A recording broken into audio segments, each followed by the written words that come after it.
and perhaps a possible timeline. Let me start out by saying I can't tell you that because we've made no firm decision on it. But what I believe the entire meeting agreed on today, if we agreed on anything, is for a need to have some definitive end to this process, and in getting there, that the efficiency that we are currently operating at needs to be improved and improved significantly. We recognize that several of our processes are not operating with maximum benefit and with maximum efficiency, and as a consequence we have agreed to take steps in relation to speeding up that. And what are some of the steps that we are looking at? This sore issue of the first issue, we are still anxiously awaiting a decision or a position on the addition of new workstations. I maintain that it is it is the singular most important factor in improving the pace at which this process will be concluded. With the inclusion of 2 new workstations during this week, you have seen that there has been an increase in the number of boxes being counted per day, and I believe that with the addition of more stations, that the number can rise and rise significantly. That is to say, the number of boxes that we will process per day. As we speak, we have identified several locations within the facility that those new counting stations can be placed. We have also, as we speak, I don't know the position insofar as it relates to the COVID-19 task force, but I guess my position on this is known by now. We know what the guidelines are. We know what the extent of the facility here is. I believe that we just need to go ahead and implement them. But that's just my belief. So that is one of the factors that I believe that can greatly improve this process. The other factors that we are working on is this 5 o'clock, 5:30 afternoon malaise that is there. And if you look at the statistics that I have seen yesterday afternoon, for example, you are seeing a general, across the board running out of the clock. Some stations closed at 5:32. One station closed at 5:32. Another one closed at 5:34 yesterday. And if that does not lend itself to the interpretation that there is some deliberateness in this process, specifically designed to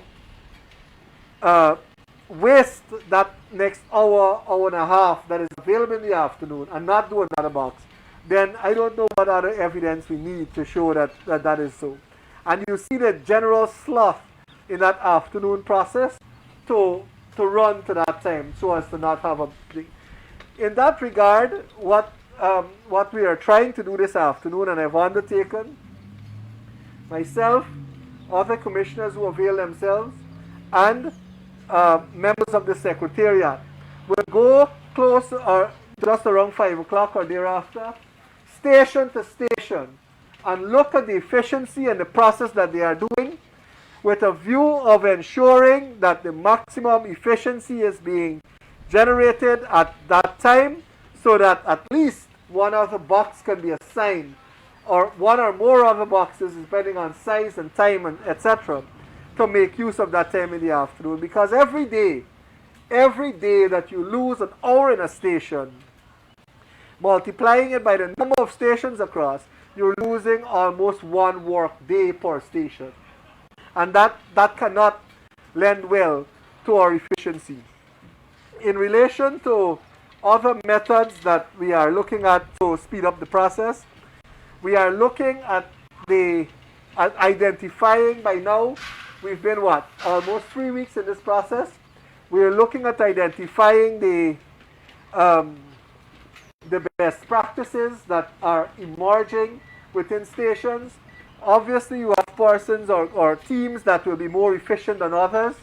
We are looking to ensure that that efficiency as is exhibited in one station and once can be replicated in other stations so that the maximum benefit of that efficiency as is enjoyed in one station can be spread throughout the other stations. We are also, and it's a concern that I raised in the commission, in relation to the time taken at the time of observations. And it is my considered view that these observations are also geared at slowing down this process. So you have, while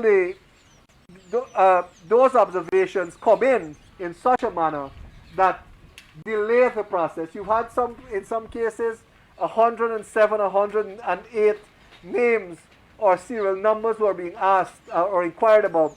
You're talking about adding a half an hour to the boarding time of every box, of that box, which, when you're looking at efficiency, a half an hour delay is certainly too much.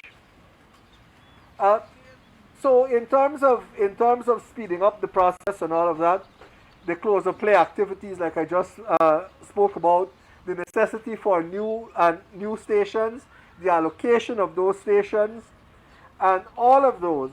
And in terms of the pace of the process, one of the issues that we have discussed is incentivizing performance, so that stations who perform better or employees who are required who perform better may benefit from an incentive so as to ensure that or to perhaps persuade them to act at some greater level of efficiency and display better performance. These factors will once we have these factors implemented, it obviously will impact on the timeline, and what we have agreed to is to make a concerted effort at the implementation of these factors so as to improve the process, improve efficiency, and to review it within a day or two and see how well it is impacting, and that includes, of course, hopefully including new stations, so that we can look at it and then better calculate a timeline for conclusion. So that is where we are at this point. We are, at least I am concerned as to the impact this will have, or the extension of this process, or prolonged continuation of this process will have on the presence of our observers from the CARICOM, observer team, because I believe that it is unfair to have persons invited for a specific period and then you're asking them to continue to participate in this process for an undefined process, for an undefined period. So we are looking as best as possible to do that, so that there will be a defined time. I believe personally, and that's a view shared by the Commission, that there should be some definition in time, a definite end date to this process. And that will, of course, be communicated publicly in the form of an addendum to the order that was published on the 4th of May. The final issue I want to touch on is this proliferation of attacks on GECOM and its processes.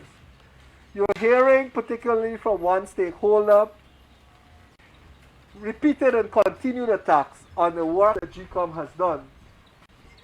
Even though, particularly in relation to the conduct of the 2nd March 2020 elections, you have seen the very persons who are now attacking our processes of GECOM were the very persons who were hailing it as being a free, fair, and transparent and credible process. This sentiment was no doubt shared insofar as it relates to the conduct of elections on Elections Day by all of the observers who observed the process. So these new attacks as to the process that GECOM executed on March 2nd in the conduct of the elections must be suspect in some way. And it's quite unfortunate that you have the commission and its operation being subject to such constant attacks from it. And I would want to denounce that first and foremost in that regard. Mr. Gunraj, in the discussions on the additional stations, can you say, apart from waiting on the task force, what were some of the other hurdles that would have been identified? And in relation to the public health ordinance, what legal hurdles are there? Let's say regarding social distancing and whatnot. If GECOM was to go ahead and have these stations put in place, would GECOM be breaching any laws? To answer your last question first, as usual, Gary, I don't believe that they will be in breach of any laws or provisions of any law if we are to go ahead and establish the stations without more. I don't believe so. In relation to the guidelines that were set up initially or that were suggested initially, and the World Health Organization guidelines, which I believe is the world standard on this, I would want to say that the Guyana Elections Commission in the execution of this function is doing exceptionally well. Immediately before coming out here, I stopped at one of two wash stations that are available in the forecourt of this facility. On every table, and I'm talking outside here as I'm seeing it, on every table there's hand sanitizer, there's a medical station. As you go in, everywhere you turn, there are sanitizing stations. I know that GECOM has hired a company specifically to perform these services. I walking there every day. You see stations being sanitized regularly, workstations after I think 1 or 2 boxes. I think it's a time sensitive issue, and based on convenience, they are sanitizing the stations very regularly. The very surroundings are being sanitized. The bathrooms are being sanitized. Insofar as the physical layout, I understand, I have seen there's a limit on the number of persons in rooms, and it is being rigidly enforced. Persons are sitting socially distanced. If you look at the tables, there are pretty large tables out there, but there are 4 chairs only. Persons are wearing masks, and this has become a peer policed process, because you look around and you see someone without a mask and you ask him, where's your mask? Cover your nose. People are doing that because I believe it's part of the social responsibility where this is concerned.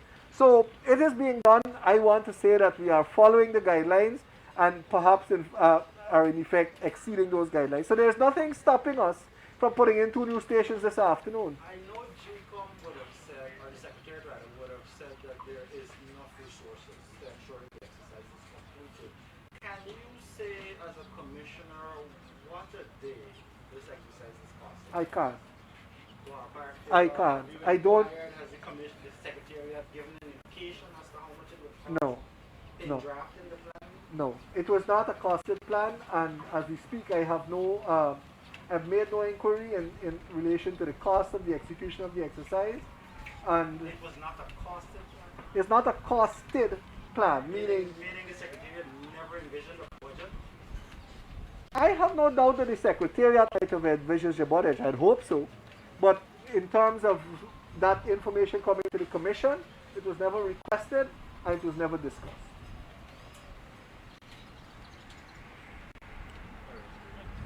Thank you.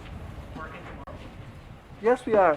The order says every day, including Sundays and holidays.